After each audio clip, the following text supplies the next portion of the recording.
This is. I mean, we'd be using a guillotine instead of a noose. But Yeah, but sentiment's the same, you know. So my response to this is very simple. Like, get now, defund the police. Because I'm glad anyone who watched my show. This is something I cover a lot because I dispel the myths, propaganda all the time. That's what I focus on my channel, and what I focus on my Twitter is destroying U.S. imperialism in all its forms. And the police is U.S. imperialism just in a different form here at home.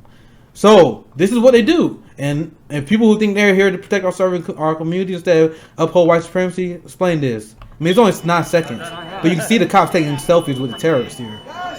This is how they feel. Yeah, Erica retweeted something a little while ago that says something similar. It was, fascism is imperialism turned inward. Liberals encourage this sort of violence when inflicted on the global south, yet are shocked when it shows up at home. But the difference between what I say and what other people say is that we all come to agreement, but I reach a different conclusion than a lot of people. So everyone will say, yeah, they just show the police, or they actually take it easy on white people. I literally see some liberals that are like, yeah, please take it easy on white people. Okay, so why do you want to give them more money? How can you be against defund the police if you acknowledge that they are a white supremacist institution?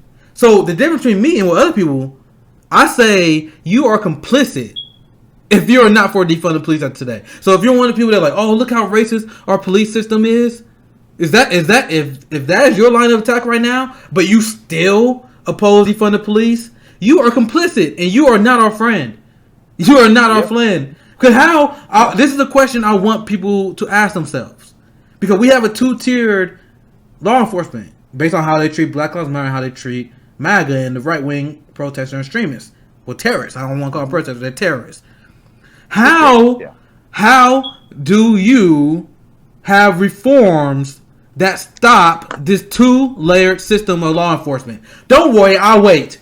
I'll wait for you to explain to me what fucking reforms. Sorry, I'm mad. I'm very mad. What fucking reforms can we implement that stops them from having a 2-tier, like, so when they decide to use actual poison gas on Black Lives Matter, when they actually use rubber bullets on us, but they didn't use it on them, when you see how they approach these situations, how do you reform your way out of that? And this is the point I always make. I don't know why people who even on side defund the police take these people seriously. Because I want everyone to know that the critics of defund the police are deeply unserious people. We are surrounded by deeply unserious people on the political climate. And that's why I don't apologize for my tweets. People are like, oh man, you go ham on your tweets. I don't apologize for none of this shit. Because the left, we are the only group, the progressive left, even the left I disagree with. I even throw them a bone, put them part of this group. We are the only people that are actually fucking serious about politics. Only ones. We are surrounded by a group of cultists who, no matter what happens, they will defend their team. One group of cultists is literally trying to overthrow the fucking Capitol because their person lost. You have another group of cultists who are largely supportive of banning fracking. Then Kamala Harris and Joe Biden at a debate said, oh, I don't think we should ban fracking. And then the number of people that support banning fracking drops by 30%. That's the Democratic Party. Liberals, the good guys. They fall in line for fracking because their fucking cult leaders say it's okay. The cops are literally only designed as a system to protect racial hierarchies. And it never, ever existed in any other way other than that. Never been a point in policing in which it does and what liberals and conservatives have done. You guys realize that, right? Anyone watching, you guys realize that there's never been a point in time where cops did what they're saying they do right now. The cops started as a slave patrol. They literally have factions in England that created the police that we know it now, and they was used to crack down on disenfranchised classes in England. That's how we got the idea, and then we started implementing on slave patrols. And then there was some law enforcement, not all of them, because most of them focused on policing people of color. But there was actually some law enforcement that was developed in the 1800s that was not only designed to crack down slave patrol, it was supposed to uphold law and order. And you guys know what happened? You guys know what happened during that? They was deeply ineffective. They were deeply corrupt. Everyone knows the days of the outlaws in the Wild Wild West. That is possible because you have law enforcement that are supposed to be in charge of policing the communities, but they will take bribes from outlaws. They took bribes from criminals, and there wasn't anything that really stopped them from happening. So even if you look at policing when it first started, it was always deeply ineffective. So in the 1800s, they were paid off by gangs, they were paid off by outlaws, and then what they did, the police as we know it back then, was a Puritan police. They will make sure that people didn't commit gay acts. They will policing sexuality. They will make sure that women didn't sleep with other men. That they wasn't being unfaithful. So there was never a point in which police actually stopped crime. It never existed at any time in human history. But what's the talking point you hear from liberals class and the conservatives? We gotta have cops to stop crime. I want you guys to understand, people watch my page, that never been the case. Even before the 1800s. The law enforcement they have right now is largely based on the church.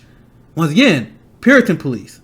So the church had their version of the police force to make sure people will follow in the Bible, follow in their religion. So my question to these people who, once again, I say defund police critics are deeply unserious. If you are a critic of defund police, the onus is on you, not me. The onus is on you to point out when in history has police ever worked the way you guys designed it to work. Where in the world does it work the way you guys say it's going to work? Because one of the things they always talk about before, I'll let you chime in here very soon. One thing they said, we should reform the police. We should reform the cops. This is what we would do. This is the best way forward. Okay, let's take a look at good reforms. Like, once again, I'm for a defund, but what's a good reform? A good reform is literally disarming police. That's what people do all across the country, all in the world, and in other countries. The police don't have guns. The liberal class is not even for the most basic reform. The most basic reform is taking their gun away. They're not even for that.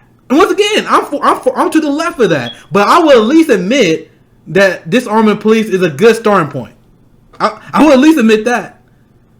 They can't. The people that talk about reform, they can't even get to that point. And people treat them as anything other than deeply unserious. Yeah, I just wanted to add that people need to recognize that there is a difference between law enforcement and law prevention and crime prevention. Yes. Law enforcement means that you're enforcing the laws that are present after a crime has been committed. Yes. Police do not prevent crime. Exactly. They only enforce the laws that are present that have been violated. So therefore, to say that a police officer prevents crime is actually silly because that's not even their title. That's right. Amen, brother. Amen. Roasting. All facts. So beautifully said. Let me get to some of the other comments. I'm so sorry I missed all the comments. Like, so I'm still adjusting to this new audience I've been privileged with. So let me get some more here.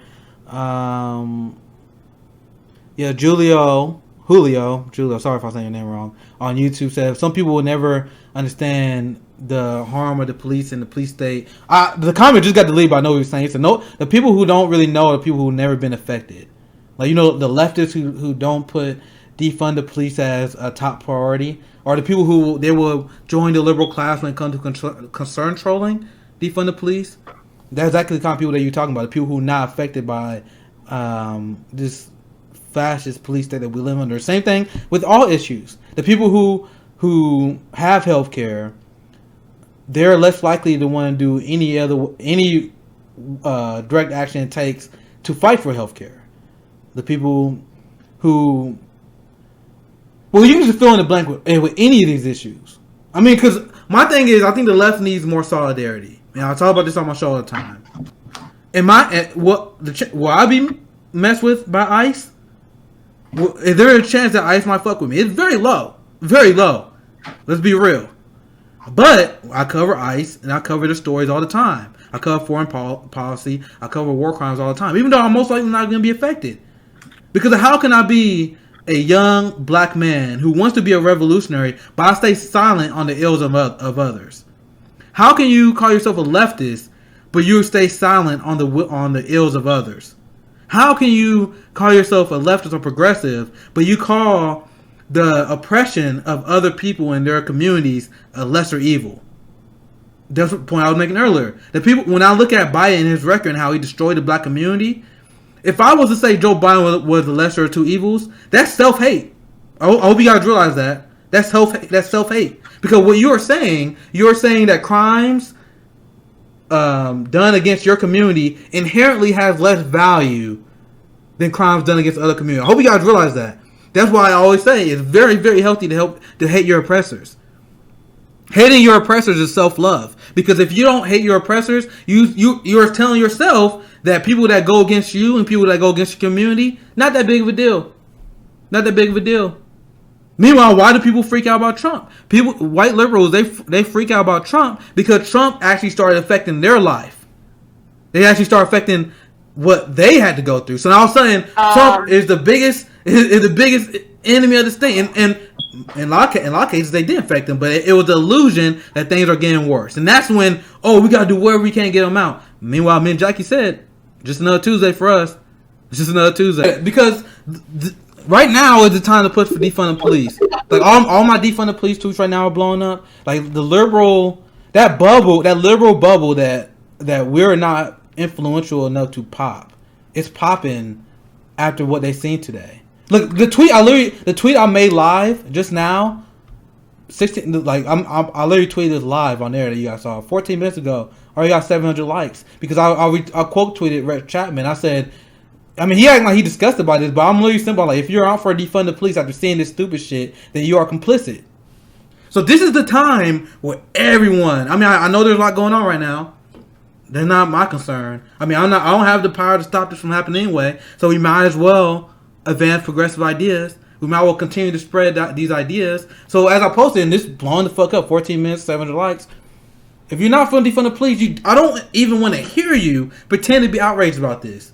Like you literally just virtue signaling, and I hate that term. I promise you. I think the virtue signaling is the most overused term in politics. Wow. But what other? You saw I paused there for a second because I literally can't think of any other way to describe it. Because if you're one of the people that's gasping at what they see what the cops doing right now, but you're like, we still should give them money. What? You're doing nothing but virtue signaling. Because look at it. Yeah, I know people that are actually making the argument, to me anyway, that we need to fund the cops more so we have better training for them. As if we don't give them like billions of dollars. Their training doesn't fix this. Exactly. That's the question. I swear to God, I want someone to answer this question so goddamn bad. They won't. They'd rather block me or whatever. But if you are for reforming the police, how does reforming the police stop the two-tiered justice system that we're living under right now? What training can you give these cops that'll force them to treat Black Lives Matter protests the same way that they treat the right-wing fascists? Like the lady being helped down the stairs.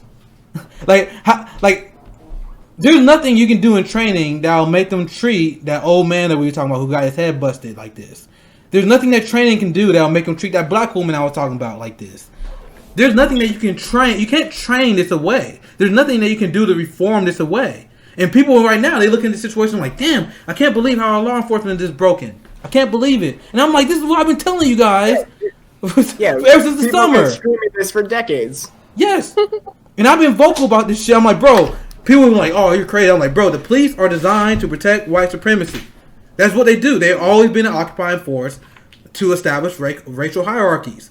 And now you see how they treat white terrorists versus how they treat protesters who was literally just wanting not to be killed by the police. Like that was our demand. Stop killing us. Please stop killing us. Cops, please stop doing that. They fucked us up. You were just asking for too much. Jackie's in the house. Yes, she is. Yeah, Jackie's in the house. I knew this shit was going to happen. When it came down to Biden and Trump, I thought, okay, if Biden gets elected, Trump's people aren't going to sit back and let that happen. They're going to do some shit. Some shit is going to happen. Knew that immediately. And I also knew that Biden wasn't really going to do shit about it. But what he was going to do was use the fact that they did some shit to be far more authoritarian and fascist against the left, which is what's coming next. Yep. That's what's coming next. Yeah, I 100% agree with Definitely. that. It's terrible, because the thing is, like, if Trump wins, then he's going to just try to just crush the left the same way Hitler did. And if Biden gets back into power, he'll use this to implement something as horrible as the Patriot Act or the crime bill that's he pretends it's for the right, pretends for maggots, but it's actually to target the left more than the right. Holy shit, hold up. Matt, my boy Matt, good guy politics. I want someone in the comments to confirm this for me. Matt just said, holy shit, CBS actually just blamed Black Lives Matter for tiring out the police force this summer. What? Are you kidding? I think they found the clip. I think they found the clip. I think they found the clip. Here it is. That's funny. Oh, please post that. Are you fucking kidding me? Frankly, have put up with a lot of this over the past year, whether it's... I mean, why not? Hold on. Let me hear what they're saying. Man, I'm trying to wait for another, like, 2 weeks. Or 2 hours, rather, to start drinking. This isn't helping. Hold up. Let's listen to this. Let me see what they said. Let's see what they said. And we should tip our hats to the DC police, who frankly have put We should tap...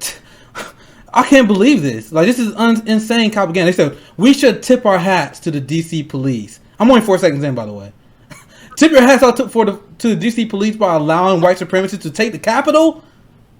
What? All right, let me finish the 16-second clip before I pause it. And we should tip our hats to the DC police. You hear that they the MAGA... Oh, wait. Whether it's pro or anti-Trump supporters, the Black Lives Matter protests that were held, this is a police force that has been worn pretty thin and worked pretty hard. Dude, that is very subtle, but that's definitely what they just said.